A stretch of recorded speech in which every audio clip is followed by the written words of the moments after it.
সকলোকে নমস্কাৰ জনাইছো মোৰ এটা নতুন ভিডিঅ'লৈ বিশেষকৈ নৱম শ্ৰেণীৰ সমাজ বিজ্ঞানৰ তোমালোকৰ বছৰীয়া পৰীক্ষা ইতিমধ্যে আৰম্ভ হ'বই কিছুদিনৰ পিছত গতিকে ৰিভিজনৰ কাৰণে পুনৰ এটা ভিডিঅ' আগবঢ়ালো বিশেষকৈ নৱম শ্ৰেণীৰ সমাজ বিজ্ঞানৰ ৰাজনীতি বিজ্ঞানৰ এটা গুৰুত্বপূৰ্ণ অধ্যায় আছে চৰকাৰ শ্ৰেণী বিভাজন তাতে যুক্তৰাষ্ট্ৰীয় চৰকাৰৰ কথা তোমালোকৰ আছে এই যুক্তৰাষ্ট্ৰীয় চৰকাৰনো বৰ্তমান সময়ত কিয় ইমান জনপ্ৰিয়তা লাভ কৰিছে তাৰ কেইটামান বিশেষ কাৰণ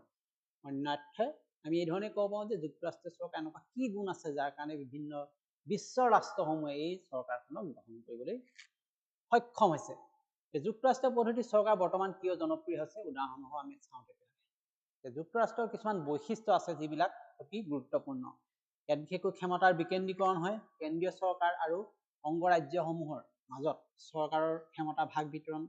ইয়াৰ অন্যতম বৈশিষ্ট্য সেইকাৰণে এই চৰকাৰখন অতি জনপ্ৰিয় দ্বিতীয়তে ক্ষমতাৰ পৃথকীকৰণৰ কথাও আছে যুক্তৰাষ্ট্ৰীয় চৰকাৰ তিনিটা অংগ কাৰ্যপালিকা বিধানমণ্ডল ন্যায়পালিকা নিজৰ নিজৰ কৰ্মক্ষেত্ৰত স্বাধীন গতিকে কাম কৰাত সুবিধা হয় এটা আনটো পৰিপূৰক হিচাপে কাম কৰে সেইকাৰণে এই চৰকাৰখন বহুতে গ্ৰহণ কৰিবলৈ ইচ্ছুক হৈছে লিখিত আৰু দৃঢ় সংবিধানৰ কথা যুক্তৰাষ্ট্ৰৰ চৰকাৰৰ সংবিধানখন লিখিত হয় আৰু এই সংবিধানখন অনমীয় অৰ্থাৎ দৃঢ় এই সংবিধানখন সংশোধন কৰা পদ্ধতিও অতি জটিল গতিকে অতি সহজে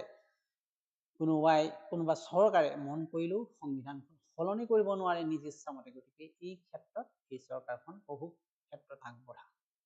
দুই প্ৰকাৰ চৰকাৰ আমি জানো যে যুক্তৰাষ্ট্ৰত দুই ধৰণৰ চৰকাৰ থাকে কেন্দ্ৰত কেন্দ্ৰীয় চৰকাৰ ৰাজ্যসমূহৰ ৰাজ্য চৰকাৰ থাকে দুই চৰকাৰৰ মাজত মিলা প্ৰীতিৰে দুইখন চৰকাৰে নিজা নিজা কাম কাজ কৰাৰ সুবিধা হয় নিজ নিজ চৰকাৰৰ সংবিধান মতে কাম কাজ কৰিবলৈ সেই চৰকাৰসমূহে সুবিধা লাভ কৰাৰ কাৰণে বহুতো ৰাষ্ট্ৰত এই যুক্তৰাষ্ট্ৰীয় চৰকাৰক অতি গুৰুত্বপূৰ্ণ চৰকাৰ হিচাপে গ্ৰহণ কৰিবলৈ ইচ্ছুক হৈছে দ্বৈত নাগৰিকত্বৰ ধাৰণা যুক্তৰাষ্ট্ৰৰ অন্যতম এটা গুৰুত্বপূৰ্ণ বৈশিষ্ট্য হৈছে দ্বৈত নাগৰিকত্ব অৰ্থাৎ যুক্তৰাষ্ট্ৰত বাস কৰা প্ৰতিজন নাগৰিক নিজ অংগৰাজ্যৰ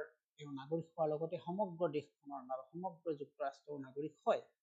গতিকে তেওঁলোকৰ মাজত তেওঁলোকৰ এটা সুকীয়া মৰ্যাদা লাভ কৰে নিজৰ ৰাজ্যখনত এটা সুকীয়া মৰ্যাদা লাভ কৰে আৰু নিজ ৰাষ্ট্ৰখনত এটা সুকীয়া মৰ্যাদা লাভ কৰে গতিকে মানুহ এগৰাকী বা এজন নাগৰিকে নিজকে গৌৰৱবোধ কৰে তেনেকে স্বাধীন ন্যায়পালিকাটো হৈছে যুক্তৰাষ্ট্ৰৰ অন্যতম বৈশিষ্ট্য যুক্তৰাষ্ট্ৰীয় শাসন ব্যৱস্থাত এখন স্বাধীন আৰু নিৰপেক্ষ আদালতৰ ব্যৱস্থা থাকে যিয়ে সংবিধানৰ চৰম কাৰ্যকতা আৰু অভিভাৱক হিচাপে দায়িত্ব পালন কৰে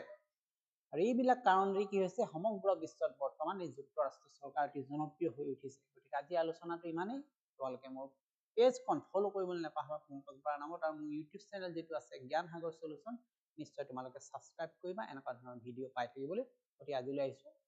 নমস্কাৰ